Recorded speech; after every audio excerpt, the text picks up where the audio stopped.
everybody, this is Laura with Jot and Tittle Vintage Typewriters. Thanks for watching today, and I am going to show you how to use, a 1949 Smith Corona Sterling. And we've got several tutorial videos out there of different years, and basically they're the same typewriter, but I am going to go ahead and do one for 1949, but any of the other years that are close to it, I think there's a 1955 Sterling out there. It actually looks and operates almost exactly the same. So I recommend just watching different videos for the Sterling, and because they're all different. Every time I do one, they come out different. Okay, so I am just going to load a piece of, well, not I'm going to load a piece of paper. I will in a second, but I'm going to show you how to use this. And if you want to see a typing demo, there is a link below, and then also a link at the end of this video. Okay, let's lift this guy up. We're going to start with the back. We're going to open this up, and inside you are going to see your tabs. Voila! So there is a grooved metal bar back here with what I call tab keys. I don't know if that's the official name, but that's what I call them.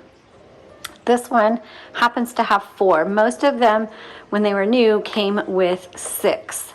And so then you just place the key in the groove that you want. And there's also kind of like a ruler. You can see 10, 20, 30, 40 if you need that to figure out where you want your tabs at. Okay, so you'll just fold that up. Funny thing, on my Smith Corona typewriter, it took me over a year before I knew this thing even opened. So, what do you know? Okay, here is your paper holder. That's very handy. Margins, press and drag. Voila, like that. Just like that. To move your carriage is your carriage release levers. Are always located, not always, with Smith Coronas they are always located behind the roller, also on the left side, and it doesn't matter which side. Okay, there's the bell. The bell sounds really nice on this one, and the bell will go off just before you hit your margin. That's just to let you know, hey, you're at the end of your margin. So that's what the bell is for. So when you hear that bell, you should hit the return handle and go to the next line. But sometimes you're in the middle of a word, and that's when the margin release comes in handy, because then you can finish your word. But we will talk about that in just a second. Before we do that, I'm going to move the carriage to the left because I'm going to open up this top, and I can't open the top if the handle, which is this metal thing, is in the way. So we're going to pop open the top, and inside you're going to see your type bars, this whole escapement area, your spools. Also, if you want to know what your serial number is, it's right here stamped into the frame. You'll also see these little red numbers and this lever. This is your tension selector. That's going to determine how hard these type bars strike your paper. Okay, so with when it's time to change out your ribbon, and by the way, it should last you a really long time. When you get to the end of your spool, here's your manual reverse. You just reverse the direction of that, and it'll go back and forth many times before you need to change out your ribbon.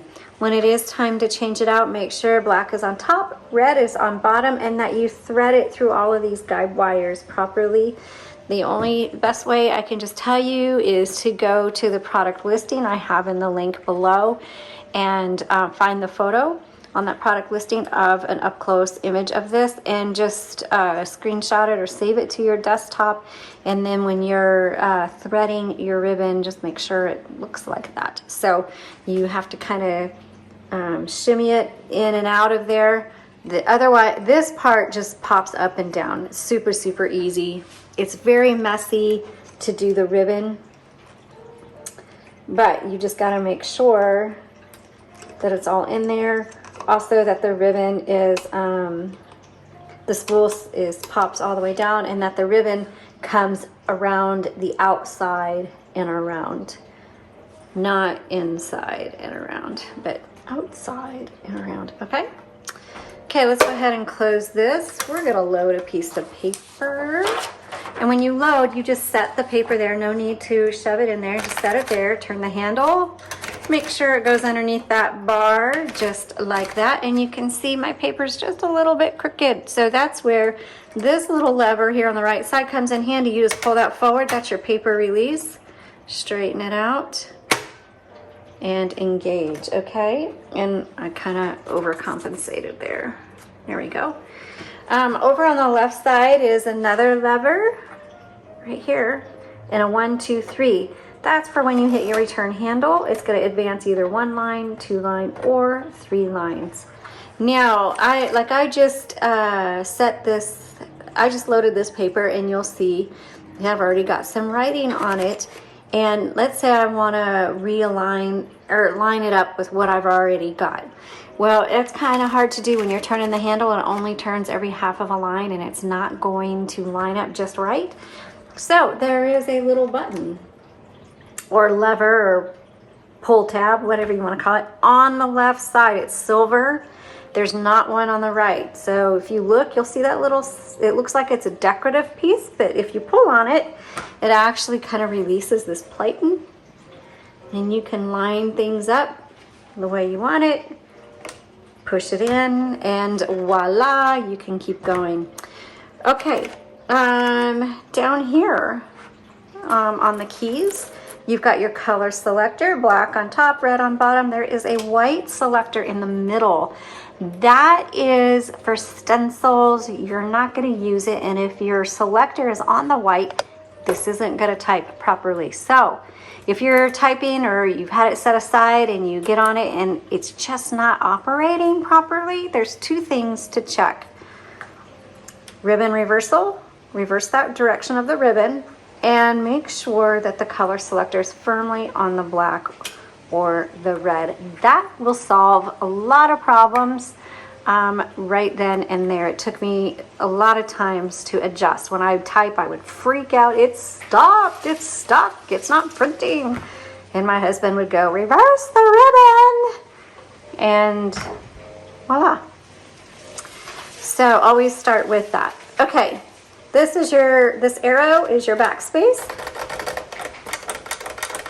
Backspace does not erase, but it just backspaces so you can type over your mistakes. Tab, I showed you where to set your tabs.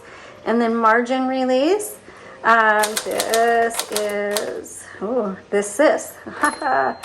the margin. Okay, so now it's going to stop on me. That bell went off. It stopped. I can't go any further, but I am in the middle of my word. So you hit MR,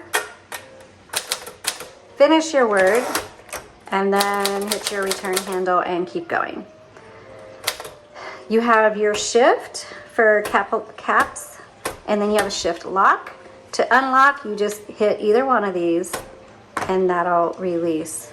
So that is your Smith Corona Sterling 1949. I hope you are enjoying it. You're loving it. If you want to know how to do some maintenance on it, go under typewriter tips, and I would check out the video on stiff and sticky keys, because that is probably your #1 issue with it right now. So obviously we recommend it's professionally serviced, cleaned up, and we have a small database on our website for typewriter repair folks, and that is growing. So if you know of anybody or are one, and it's free, just let us know and we will add you to that list. But in the meantime, if you just want to get it going, that video on stiff and sticky keys will be a huge help. Plus, you can get new ribbon on our website at Jot and Tittle Vintage Typewriters. All right, give us a thumbs up, follow, notification. Every Saturday we come out with new vintage typewriters. Thanks for watching, and you all have a blessed day.